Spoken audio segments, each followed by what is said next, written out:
A prime location, a kind and caring family, a strong sense of personal success. We all have dreams and ambitions. Even the greatest among us might feel as though our goals are beyond our reach at times. If only there was a way to unlock our untapped potential. There is, as it turns out. You only need to cultivate the appropriate habits to get the most out of yourself and your life. Stephen Covey in his book has divided this into 7 habits. Let's go with the first habit. First habit is be proactive. Think you are in command. Think, I am a responsible individual. I am a self-starter. I have control over my behaviors, attitudes, and moods. I do not hold anyone responsible for my conduct. Even when no one is looking, I make a decent, responsible decisions without being questioned. Consider the world-renowned psychiatrist Viktor Frankl. During the Second World War, he was imprisoned in a detention camp. While his tormentors controlled all of his exterior circumstances, he understood he still had control over his answers. Rather than giving up hope, he spent each day visualizing a better future in which he could tell kids how he escaped the trauma. This proactive attitude provided him the will to persevere and propel his subsequent career as an educator. Consider creating your ideal home. A blueprint should be created before building the home or putting up the roof. After all, the construction process will be a chaotic mess if you don't have a clear idea of what you're doing. You'll make pricey mistakes, squander important supplies, and most likely be dissatisfied with the outcome. Third habit, always put first things first. Tell yourself work comes first, then play. And think like I devote my time to the most essential things. This implies I refuse to do things I know I shouldn't. A time management matrix is a grid in which you categorize all of your chores based on 2 dimensions, urgency and importance. Get a sheet of paper and design 2 by 2 with 4 boxes to form one. Quadrant 1, the duties that are urgent and significant, such as a sudden catastrophe that cannot be neglected. And Quadrant 2 are for activities that are significant but not urgent. Imagine long-term projects like customer relationship building. And Quadrant 3 sits at the bottom left, and it is for duties that are urgent but not critical, such as answering the phone. And finally, Quadrant 4 is located on the bottom right and is used for everything that is neither urgent nor important, such as playing solitaire. 4 habit. Think win-win. Everybody can win. I try to always strike a balance between daring and regard for what others desire. I try to deposit money, but instead of a bank account, I do it into other people's emotional bank accounts. When there are disagreements, I always try to seek for third options. Consider a sales team where everyone can get bonus if they meet their targets. This may imply only awarding incentives when everyone meets their respective sales targets.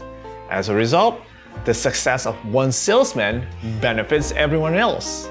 This win-win arrangement promotes communication and collaboration, resulting in increased sales and happier employees overall. The 5th habit.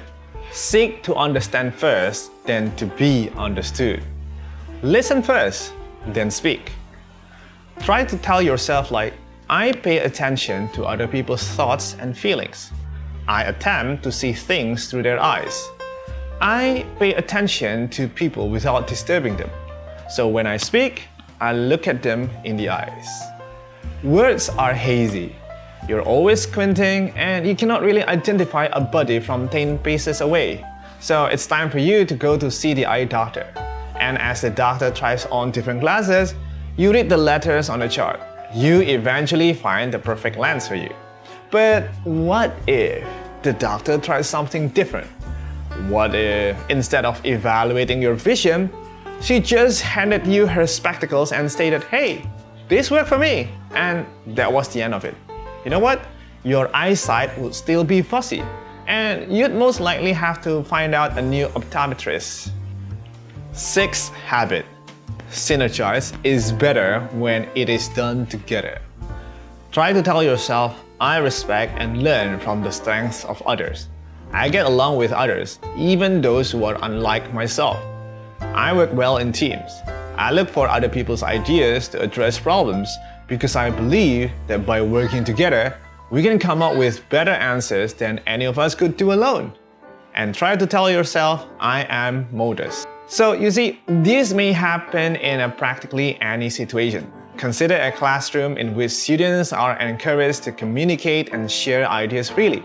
What will occur? Some students may pose fascinating questions, while others provide useful responses. And yet, others will raise the debate with deep personal insights. You may actually deviate from the lesson plan, but in the end, everyone will learn more. So you can actually use this one for your teaching in a class and maybe teaching your children. Seventh habit: sharpen the saw. Try to tell yourself that you need to take care of your body by eating well, exercising, and sleeping enough. Try to tell yourself you need to spend time with your family and friends. Try to study in a variety of settings and not just only at school. Try to look for meaningful ways to assist people. Consider yourself a hard-working lumberjack. You go into the forest every day to begin falling trees. The first few are simple: whack, whack, whack, and it falls. However, you begin to see a troubling pattern. Each tree requires more chopping to pull down. Toppling a single strand towards the end of the week takes the whole afternoon. What went wrong? It's a simple oversight. You have been so focused on your job that you've neglected to look after your tools. Your trusted axe, which was once sleek and sharp, has become dull and worthless. As demonstrated by this tale, even the most determined and committed employees can ultimately burn out if they do not take breaks. So, make time to look after yourself. However, for a more in-depth understanding of self-care for working parents, please view my earlier video. Do we use our time wisely as parents? Okay, back to the topic here now. So when you absorb these and seek to nurture a commitment to them over time, you will gradually begin to reap the benefits of a successful life. I guess I will have to bid you farewell right now and see you in another video soon. Bye!